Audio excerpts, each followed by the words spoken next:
Hello, first graders. We're back to finish the talking T-Rex. So remember, the money is missing from the T-Rex, like $5,000, I think they said. And there are three main suspects, Judd, Dean, and Scoop.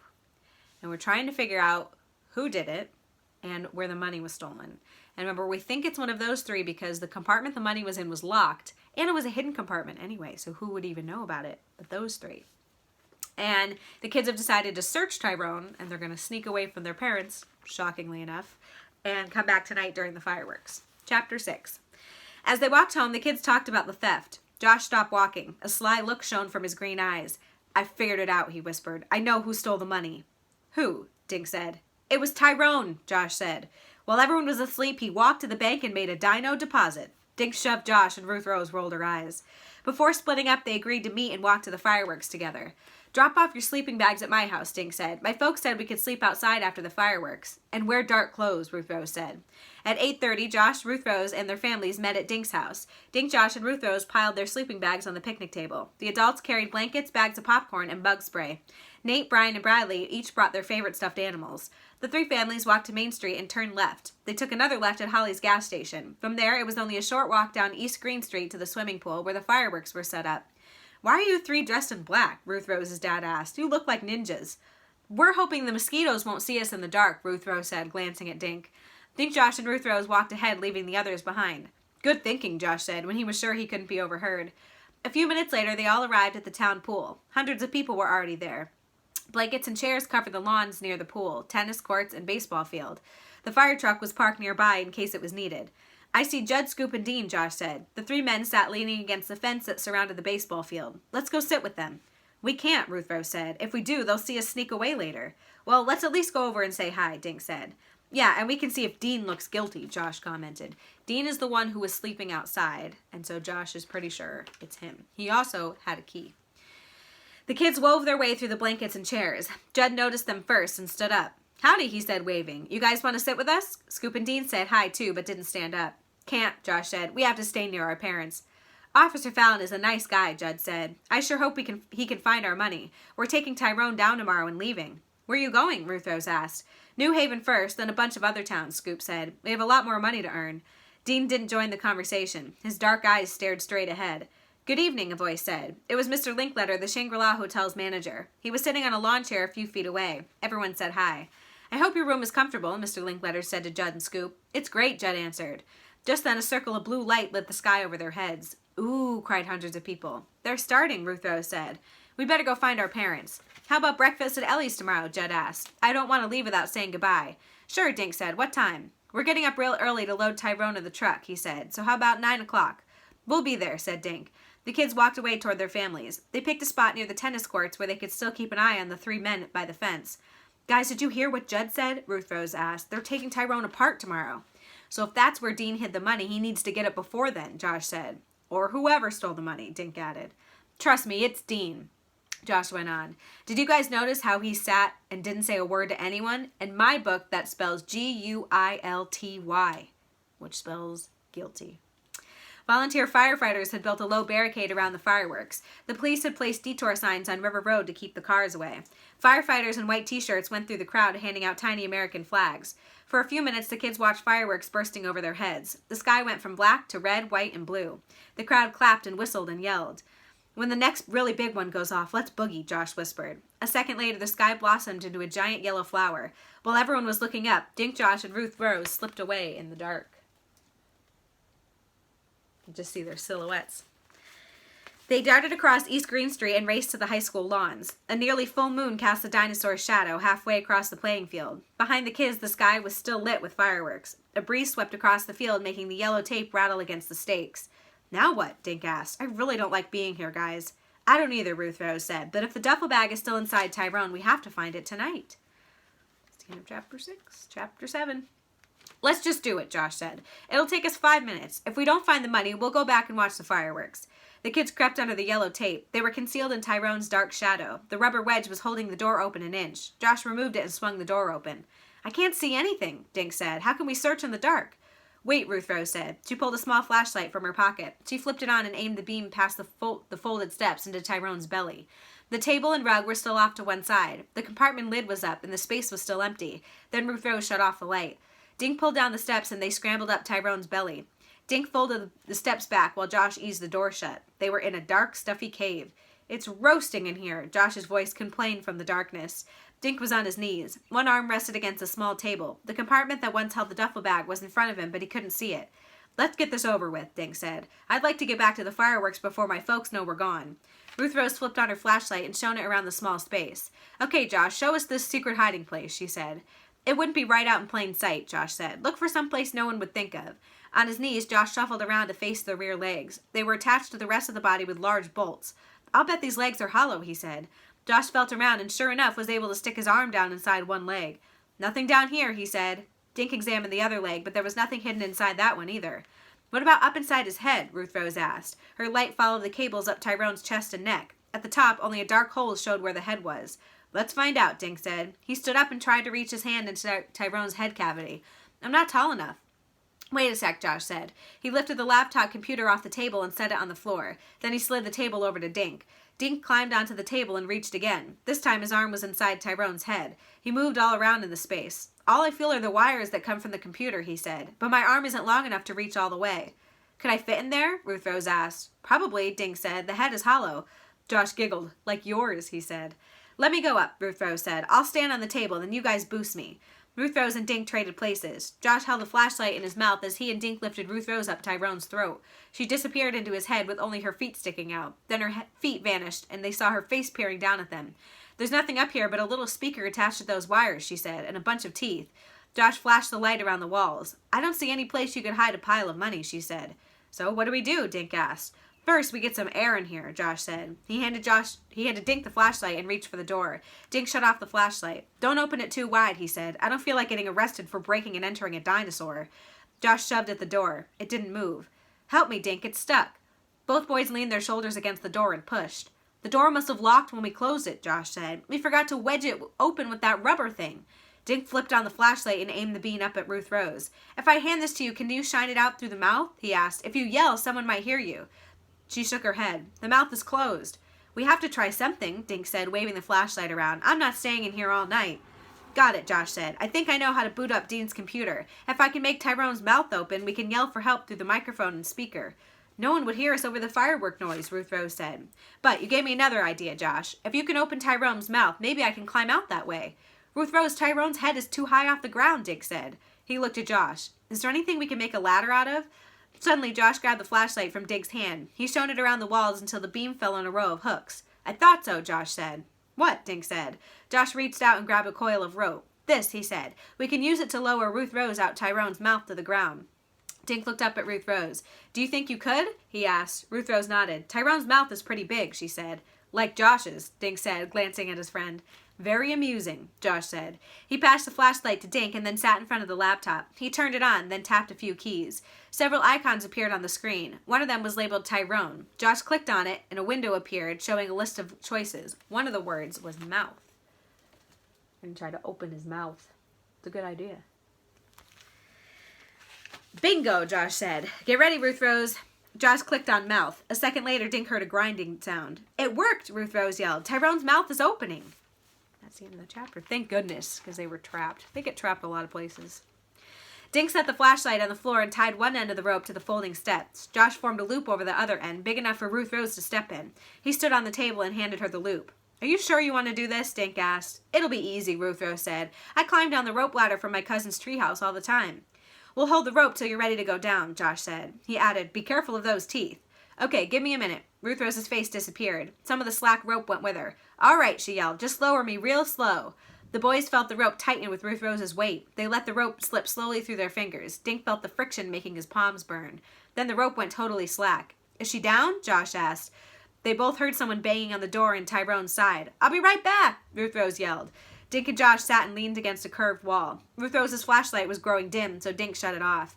"Wish this place had an air conditioner," Josh said after a minute. He wiped sweat off his face with his t-shirt. "Why not wish for a full refrigerator while you're at it?" Dink said. Josh grinned. "Or a microwave or a pizza. But I'd settle for a big fan." The boys sat in the dark. Dink felt sweat trickling into his eyes. "I'm cooking," Josh moaned.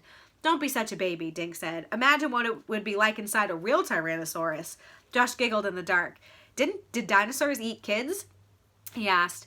No, Josh, because humans didn't live then, Dink said. Besides, if a T-Rex got one taste of you, he'd spit you out. Josh poked Dink in the ribs. Dink poked him back.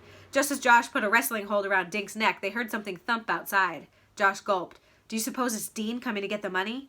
Dink crawled to the door and put his ear against it. The door opened and Dink nearly fell on top of Judd. Behind Judd stood Officer Fallon and Ruth Rose.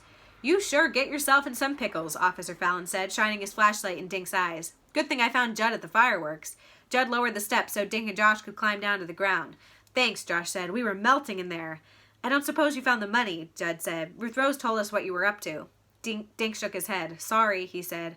I'm afraid that whoever took that duffel bag disappeared with it, Officer Fallon said. Judd nodded. It must have happened just last night after we went to bed, he said. I just don't see how. Officer Fallon shined his light at the ground. It rained last night, so even if the crook left footprints, they'd have washed away. Footprints, Dink thought. What do you think he's thinking? Where did Dink see footprints before? I saw wet footprints in that garden shed, he said. Dink pointed through the darkness toward the rose garden. I went in to get the wheelbarrow for Mr. Pocket. That means someone went in there after it rained, Ruth Rose said, and that was in the middle of the night. Maybe the footprints were left by our thief, Officer Fallon said. He put a hand on Dink's shoulder. Show me. Dink led the way across the dark lawn. There it is, he said, when they reached the small garden shed. You folks, please stay out here, Officer Fallon told Josh, Ruth Rose, and Judd. His flashlight beam found the screwdriver. He removed it and opened the door. He played the light over the floor. Dried, muddy footprints led from the door to the back of the shed. Hold this for me, Officer Fallon said, handing the flashlight to Dink. Stand by the door so I have light. Officer Fallon stepped inside and kneeled to examine the footprints. Then he walked through the shed, checking inside and under and behind anything large enough to hide a person. At the back of the shed, he moved the wheelbarrow. He poked at the stack of burlap sacks with a toe. Then he peeled off several of the bags and set them on the floor. Dink saw him bend over and pull something from under the remaining bags. Judd, would you come in here? Officer Fallon yelled. Judd stuck his head in the door. Is this what you've been looking for? Officer Fallon was holding a dark brown duffel bag. It was big, as if stuffed with something. A long zipper ran along one side. Ooh. Think they might have found it. Judd beamed. You found it, he said. Officer Fallon carried the bag out of the shed and set it on the ground. Under the flashlight beam, he pulled open the zipper. Nearly filling the bag were thousands of dollar bills, bound in rubber bands. Officer Fallon looked at Judd. Is this your money? He asked. Judd nodded. I hope it's all there. What's that? Dink asked. He was pointing to something pale green that was stuck to the side of the canvas duffel. It's a Band-Aid, Ruth Rose said. Don't touch, Officer Fallon cautioned. He pulled a plastic bag from his pocket. Using the point of his pen, he knocked the Band-Aid into the baggie, then sealed it. I wonder who this came from, Officer Fallon said. He held his light on the plastic bag. Scoop put a Band-Aid on like that one yesterday, Ruth Rose said. He burned his finger on the car radiator. I saw one on Dean's finger, too, Judd said. We all use them, Judd said. He reached into a pocket of his jeans and pulled out a green Band-Aid. Officer Fallon held Judd's flat Band-Aid next to the one used in the baggie. The two Band-Aids were the same. That's the end of that chapter. So another clue pointing to one of those three, because apparently they all use these green Band-Aids. So now we have one of the mysteries solved. We know where the money is, but we don't know who stole it. But hopefully we will in a minute. Chapter 9. All three of you fellas wear these Band-Aids? Officer Fallon asked Judd. Judd nodded. Working on Tyrone, we're always nicking our fingers, he said. So I bought a box of Band-Aids and we all keep a few in our pocket. Officer Fallon glanced at the duffel bag. Who handled that bag last? I'm the only one who ever put the money in the bag, Judd said. I must have been wearing a Band-Aid and it slipped off my finger when I stuck the bag in the compartment. Or the Band-Aid could have fallen off the thief's finger when he stole the bag, Officer Fallon said. Whoever it was, he gave Judd a close look. Judd thought for a moment before he spoke. I know it looks like one of us stole the money, he said, but I sure didn't take it, and I can't believe Dean or Scoop would either. Could the robber be someone else? Dink said. But who? Officer Fallon said. Judd told me only you and Dean have keys to your dinosaur. That's right, Judd said, but Dean is my best friend. Officer Fallon slipped the baggie and his pen into his pocket. Between Scoop Raker and Dean Whitefeather, who had more opportunity to get to that duffel bag? He asked Judd. Judd looked at his feet. Dean, I guess, he mumbled. He slept next to Tyrone last night. Officer Fallon put his hand on Judd's shoulder. I want you to wait in my office while I get Dean, he said. Do you think he's still at the fireworks? I guess, Judd said. Meanwhile, I'll put this money in our safe, Officer Fallon went on. I'll see you at the station in a few minutes. Looking embarrassed, Judd turned and headed toward Main Street. In a few seconds, he had disappeared in the darkness. Officer Fallon looked at Dink, Josh, and Ruth Rose. Your parents might be missing you by now, he said. I'll take you back, okay? Dink, Josh, and Ruth Rose followed Officer Fallon to his cruiser and climbed into the back seat. Officer Fallon drove them to Main Street. Colorful fireworks were still lighting the skies over the town swimming pool. Officer Fallon parked between the tennis courts and the baseball field. The kids watched him walk toward the baseball field fence. Then they went to find their parents. "There you are," Dink's mother said. "We thought you'd been abducted by aliens." Looking at his watch, Dink realized they had been gone nearly half an hour. The kids sat where they could watch Officer Fallon. He walked over to Dean, and the two men stood talking for a minute. Then Officer Fallon led Dean to his cruiser. The car pulled onto Main Street and disappeared. "I can't believe Judd's friend robbed him," Ruth Rose said. Josh lay back on the grass. "I wonder what will happen to Tyrone now," he said. "I guess Judd and Scoop will hire someone to take Dean's place," Dink said. "Where is Scoop?" Ruth Rose asked. "Wasn't he by the fence with Dean?" Dink asked. "No," Josh said. "Only Dean was there. Maybe Scoop went back to the hotel. He said he didn't get much sleep last night because of the storm." Dink remembered the storm raging outside his window last night. He thought about Dean waking up in the rain and dashing for the truck. In his mind, he saw those muddy footprints on the shed floor. And that morning, Scoop's wet sneaker is hanging from the car antenna. "Guys, I think everyone's wrong about Dean," Dink said suddenly. "I think Scoop stole the money, and I think he hid it in the garden shed." "But he didn't have a key," Josh said. "I think Scoop knew that Dean wouldn't sleep outside once it started to rain. Dean moved into the truck cab to stay dry, and that's when Scoop got inside Tyrone." "How? Scoop didn't have a key," Josh said again. "Somehow Scoop must have taken Judd's key while Judd was asleep," Dink said. "Scoop stole the duffel bag, hid it in the shed, then ran back to the hotel. He must have planned to return to the shed later to get the money." Suddenly Ruth Rose gasped. "Maybe that's where Scoop is now," she said. "He could sneak away like we did." "Come on," Dink said.